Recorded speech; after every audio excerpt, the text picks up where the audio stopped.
반갑습니다. 안녕하세요. 장성철입니다. 예, 2024년 청룡호의 첫 김능구와 장성철의 직원직설 시작하도록 하겠습니다. 인기가 날로 올라가고 있는 것 같습니다. 아, 그렇습니까? 드디어 이제 신당들이 가시화됐습니다. 맞습니다. 그죠? 네. 탈당 선언과 이준석 대표한테 탈당하고 기자회견문. 네. 야, 살짝 감동 먹었어요. 아니 저는 많이 먹었는데 살짝 먹으면 어떡하세요. 아니, 많이 먹었다면 곤란해. 이준석 대표에 대해서 국민의힘 측의 반응은 배신했다. 우리를 버리고 가냐. 그런 애증이 있는 것 같아요. 내용은 좀 봤는가요? 그 사람들도? 내용보다는 그냥 행동에 대해서 많이 얘기하는 것 같고요. 아유 싸가지 없어 예의 없어 그냥 우리를 버리고 가는구나 그러한 행태들 그리고 탈당하고 나서 국민의힘과 윤석열 대통령을 비판하는 부분에 대해서 상당히 아파하고 또한 기분 나빠하고 그런 감정상의 문제 있는 것 같지 논리적으로 이준석 신당이 잘못됐어 라고 반박하는 거는 아닌 것 같아요.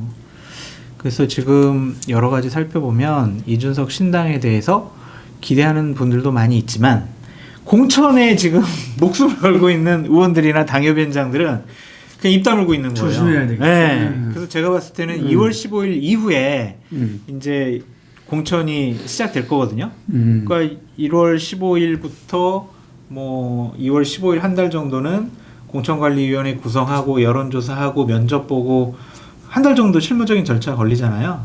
그럼 그 다음부터 공천에서 탈락한 사람들이 나오면 좀 이준석 신당과 합류해서 같이 정치를 할 분들이 있지 않을까라고 전망해 봅니다. 이게 이준석 대표 그런 말했죠. 뭐 공천이 진행되면 좀 빨리 움직인 사람들이 있을 것이다. 네. 뭐 이런 식으로 이야기했는데 지난번에 당무 감사를 했잖아요. 네. 그래서 하위 20% 컷오프이 지라시도 돌고 했지만 대충 누군가는 이제 알죠. 당에서는 알잖아요. 네. 그런 분들은 시간을 더 늦췄다가는 진짜로 공천 탈락으로 이렇게 온다 그래 되면은 근데 아직도 일말의 기대를 갖고 있는 것 같아요. 기대는 갖고 있다. 그래도 나는 공천을 주겠지. 뭐 그런 생각을 갖고 있는 것 같고요. 한동훈 체제가 들었으니까 김기현 당대표 체제에서는 좀 소외받던 분들이 그래도 나는 반전의 기회가 있어. 내가 윤석열 대통령과 한동훈 비대위원장을 세게 도와주면 나는 공천을 줄 거야 라는 낙관적인 생각을 갖고 있는 것 같습니다. 국힘은 민주정당인가 문제를 던지면서도 한동훈 비대위원장이 잘하길 바란다. 네. 뭐 이런 이야기를 했어요. 네. 그러니까 지금 공천을 바라는 사람들은 뭐 오죽하겠어요. 그럼요. 불출마하면서도 그런 말을 했는데 지금 한비어 청가가 난리가 났어요. 지금 여기저기서 노래 부르느라고. 한동훈 비대위원장에 대해서 지켜봐야 된다 이야기를 했는데 어떻습니까? 지금까지 이렇게 보니까. 그렇게 여론조사상 의미 있는 변화가 있는 것 같지는 않습니다. 그러니까 한동훈 비대위원장이 비대위원장으로 등록하면서 그리고 한 2주 동안 활동을 했잖아요. 그래서 국민의힘 지지층은 결속을 시켰지만 국민의힘을 지지하지 않는 그러한 중도층에 과연 소구리가 있었느냐. 그분들이 윤석열 대통령 난 정말 싫은데? 나 윤석열 부정평가야. 그런데 한동훈 장관의 2주 동안의 행동을 보고 메시지를 보고 그럼 난 윤석열 대통령에 대해서는 별로 좋아하지 않지만 한동훈 장관 얼굴 봐서 메시지 봐서 행동 봐서 국민의힘 지지해야지 라고 마음을 바꾼 분들이 객관화된 데이터인 여론조사에서는 그렇게 보이질 않는 것 같아요. 달리 말하면 이제 확장력은 맞습니다. 아직까지 퀘스천 마크다. 맞습니다. 지금 이재명 대표와의 뭐 차기 대선 구도에서 뭐 동률로 나왔다, 뭐 어디에서는 조금 앞섰다. 이거는 이제 지지층이 결집해서 그렇죠. 한동훈 비대위원장을 몰빵을 해주니까 당연히 그 30% 맞습니다. 초반대에서는 그래 나오는 건데, 근데 이게 이제 당 지지라든지 올 4월 총선에서 가지고 정권을 갖다가 더 이렇게 지지할 것이냐, 견제할 것이냐 이런 데는 유의미한 변화가 없다는 이야기인 거죠. 지금. 그럼요. 여론조사상 그렇게 나옵니다. 중도층이 전혀 움직이질 않고 있습니다. 한동훈에 대한 어쨌든 간에 기대감을 가질 수밖에 없는데 김건희 특검법에 대해서 역시나가 지금 되고 있는 거죠. 그러니까 틀린 정답을 계속 얘기하고 있으니까요. 예. 그러니까 중도층에서는 뭐야 윤이 말하는 답을 하고 있죠. 네, 윤석열 대통령과 배우자를 보호하려고 비대위원장 된 거야? 국민들 대다수는 거부권 행사하면 안 돼. 그리고 이 특검은 해야 돼. 뭐 조사를 해야지 왜 안 해? 라는 생각을 갖고 있는데 아니에요. 악법이에요. 이거는 민주당의 선전선동이에요. 총선을 앞둔 정쟁 법안이에요. 이거는 절대로 통과시키고면 안 되고 이거는 폐기돼야 된다라고 하면서 이거는 김건희 특법도 아닙니다. 도이치 특검입니다. 라면서 용어도 바꿔서 프레임을 전환시키려고 하는데 쉬워 보이지는 않습니다. 설 민심 이후에 설 민심 이후에 한동훈 효과가 여전히 별로 나타나지 않을 거라고 예상을 하고 네. 그랬을 때는 저는 국힘과 윤석열이 자기들만의 어떤 정권은 아니지 않습니까? 네.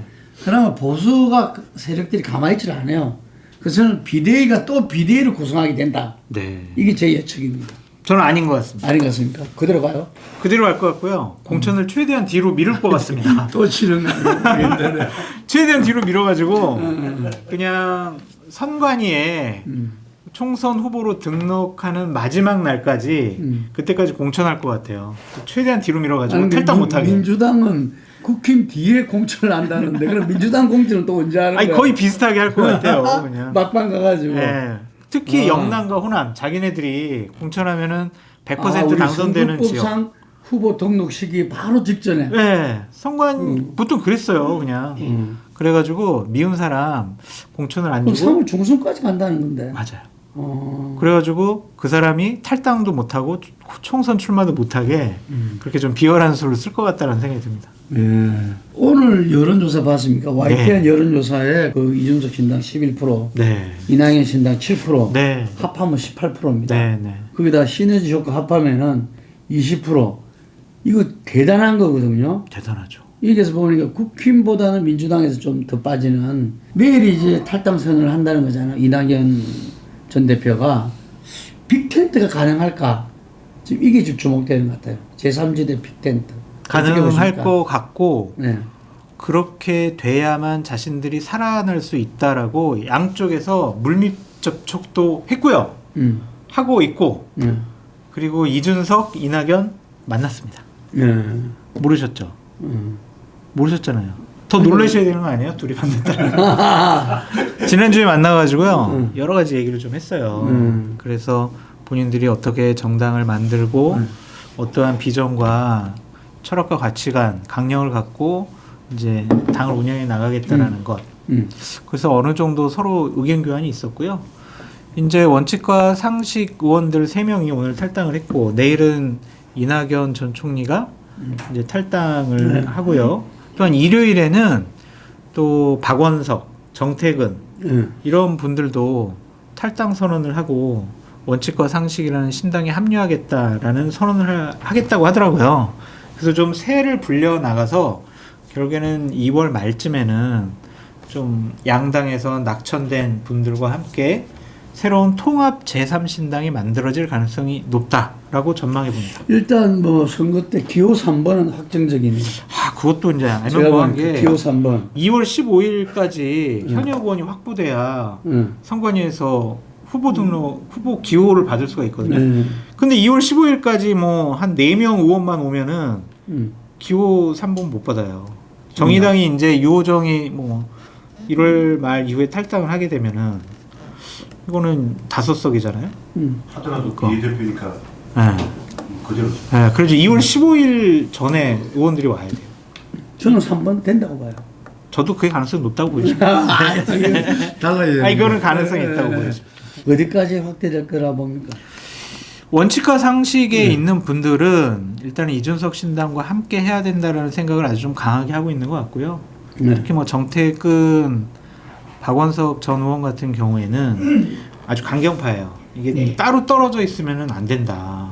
11%랑 뭐 7%랑 합쳐봤자 20%가 안 되는데 이것이 합쳐지면 떨어져 나갈 사람들도 있지만 야 제3세력이 하나로 뭉쳤구나 하면서 기대하면서 더 지지할 분들이 더 많기 때문에 자신들은 함께 하겠다는 생각이 아주 강하더라고요. 큰 눈덩이를 만들고 싶어 하기 때문에 어느 정도 제3 신당이 총선 전에는 국민들께 우리 함께 했어요 라고 손잡고 인사드리는 것을 보실 수는 있을 것 같다는 좀 생각이 드는데 1월 20일부터 25일 사이에 이준석 신당은 출범할 것 같고요. 원칙과 상식 정당도 한 1월 말쯤 그다음에 이낙연 신당도 한 1월 말쯤에 다 창당을 하게 될 것 같거든요. 그러면 대표님 말씀하신 대로 설 전에는 이 세 개의 그룹이 네. 한 자리에 모여서 원탁 회의하는 것을 어느 정도 볼 수 있지 않을까라는 좀 생각이 듭니다. 이제 거기에 변수가 하나 생겼어요. 뭡니까? 선거제에 대해서 우리가 지난번에 예. 이야기할 때 아마 그 멋지게 지면 뭐하냐라는 이재명 대표 네. 발언으로서 병립형. 이 병립형으로 회귀할 것이다. 이런 이게 좀 변수가 생긴 것 같아요. 당에서 한 50명 정도가 거기서 아주 강경하게 이 회귀하면 안 된다. 네. 이 연동이 계속돼야 된다. 지켜보셔야 되는 게 어제까지만 해도 뭐 또 병립형으로 간다. 국민의힘이 원하니까 선거제도는 합의 처리해야 된다. 국민이 원하는 대로 그냥 처리해주면 우리도 공천권 행사할 수 있으니까 그게 더 좋다라고 했다가 또 갑자기 또 이렇게 기류가 바뀌었는데 또 바뀔 수도 있어가지고요. 또 뭐가 뭔지 모르겠습니다. 예, 또 바뀔 수도. 차라리 그냥 이재명 대표가 홍익표 원내대표랑 같이 뭐 최고위원 회의를 하면서 선거제도에 관련해서는 어느 정도 좀 매듭을 지어주는 발언을 하는 게 좋지 않을까라는 생각도 들어요. SBS 신당 조사에서는 더 높게 나왔네요. 네. 이낙연 신당 8%, 이준석 신당 12%. 그래서 어쨌든 30% 가까운 정당 득표율을 기록을 하면 13석, 12석에서 14석 그 정도 사이의 의석을 얻을 수 있을 것 같아요. 그러니까 신당이 뭐 원내교섭단체를 구성하면 정말 정치사상 획기적인 일이 벌어지는 거고 두 자리 숫자의 의석수만 확보를 하더라도 의미 있는 세력이라고 볼 수밖에 없지 않습니까? 우리가 20석이 원내교섭단체 된 게 언제부터냐? 유신 때부터입니다. 유신 때.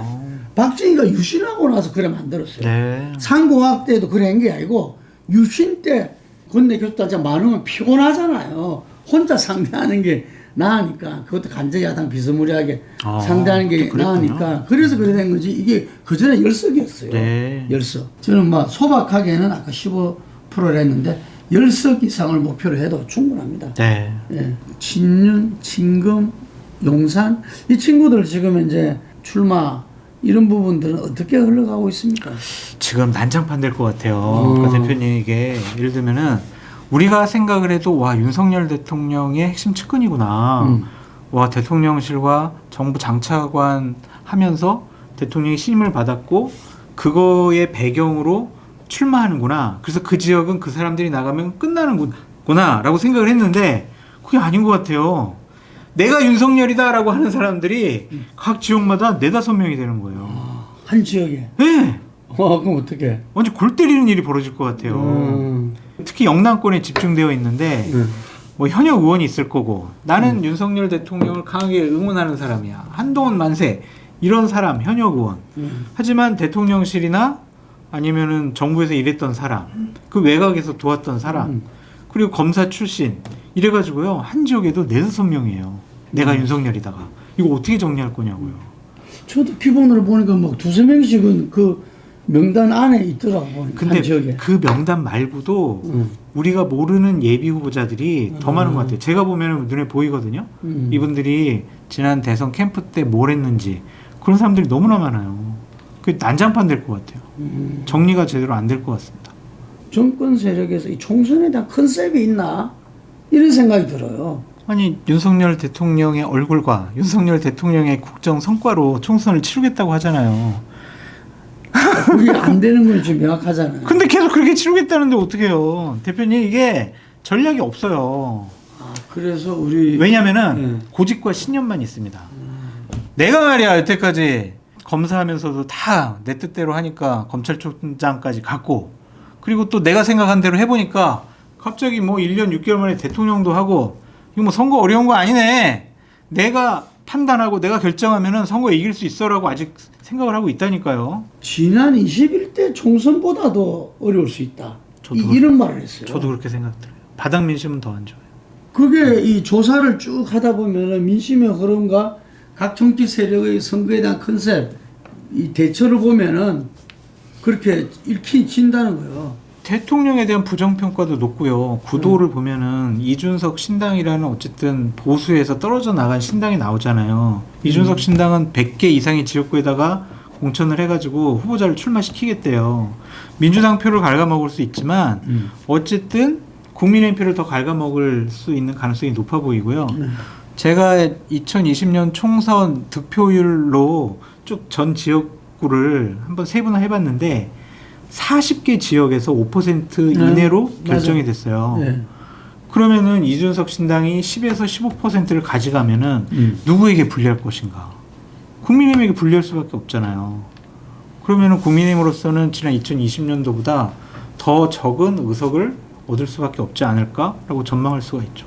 조중동에서 지금 연일 선거에 대한 어떤 이 컨셉과 전략과 부분에 대해서 계속 제시하고 있잖아요. 이게. 근데 거기에 가장 큰 이제 결론은 꼭지점은 킹건이어서 어떡할 거야. 이 부분에 대한 해답을 내줘라고 하는데 이 부분은 다 입 다물고 있잖아요. 소통이 안 되는 것 같아요. 내가 보니까. 소통도 안 되고. 소통이 되면은 저렇게 공개적으로 저렇게 할 일인가. 윤석열 대통령이 총선에 이길 생각은 없는 것 같다. 당을 장악하는데 혈안이 되어 있다라고 저는 판단할 수밖에 없어요. 왜 그럴까요? 아니 한동훈이라는 사람을 갖다 놨잖아요. 정권의 2인자. 그러면서 다른 얘기를 안 해요. 약간 젊은 좀 술 안 먹는 그러한 윤석열이래요. 그럼 우리가 포장지가 좀 화려하니까 일단 좀 관심을 가져볼까? 말도 좀 세련되게 하네. 외모도 좀 멀끔한 것 같고. 와, 그 지역에 가면은 당협 뭐 시도당 대회를 하잖아요. 난리가 난 거잖아요. 와, 사인해 주세요. 사진 찍어 주세요. 이거에 지금 취해 있는 것 같단 말이에요. 지지층 결속력이에요. 그러니까 선거 때는 양당 지지층은 어쨌든 투표장에 나오잖아요. 선거 이기는 건 중도층을 이끌어내야 되는데 여론조사를 보면 중도층을 이끌어내지는 못하고 있단 말이에요. 그럼 어떻게 이길 거냐고요. 선거를 포기한 집단이 아니냐라는 생각이 저는 듭니다. 한마디로 말하면 한동훈은 네. 정치 주도자로 나선 게 아니고 네. 어릿강대다.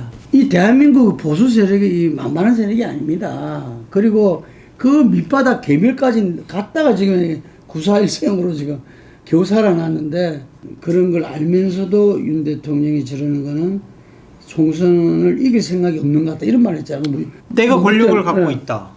권력을 가 있으면은 권력과 관련된 수사나 조사는 검찰이 못한다. 안 한다.